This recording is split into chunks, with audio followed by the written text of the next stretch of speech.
borom Tuubaa nag ne ilayyan qaadatil ujuuru mu ne fay ak liggéey ak économie ak taxawal ko ak defar ko yëpp indi nañ ko ci sama kanam ma war koo réglementé ci jamono joo xam ne loolu la ñuy def mu ne wal masaalihu les intérêts xam nga kon ba tey rek ñu ngi ci état ñu ngi ci lu koy defar mu ne bi tay yi ci lem ko mu ñëw matandoor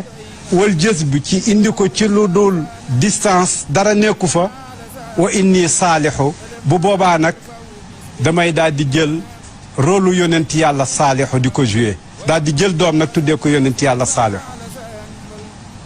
ana kan nag mooy yonent yàlla saalihu xam nga kon indil naa la bayt yi wax naa la maam Borom Tuubaa dañ ko may yàllaa ko may mu jël loolu bi mu ko mayee mu may ko njaboot gi muy loola mu teg ko kon nag lan mooy saalihu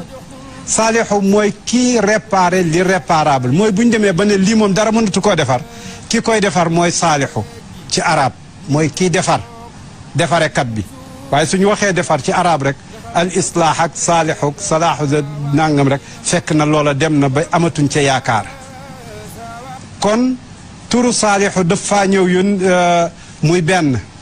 yonent yàlla saalihu moom remplacé nag mu nga xam ne moom la maam Borom Tuubaa ñaan ba ne yàlla may na ma ko ci sama njaboot mu mel ni yonent mu mel ni saalihu moomu lan moo ko taxoon a jóg benn giléem li tubaab yi di wax vache laitière benn giléem boo xam ne meewam kenn mun laa wax nu mu yem ñëpp di ci ratt ñëpp di am meew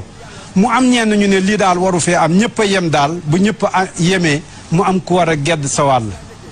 kon ñun giléem gi dañ koy rey saalihu nag mission mi yëpp mooy bu leen rey giléem gi naaqatallaahi fa suqyaaha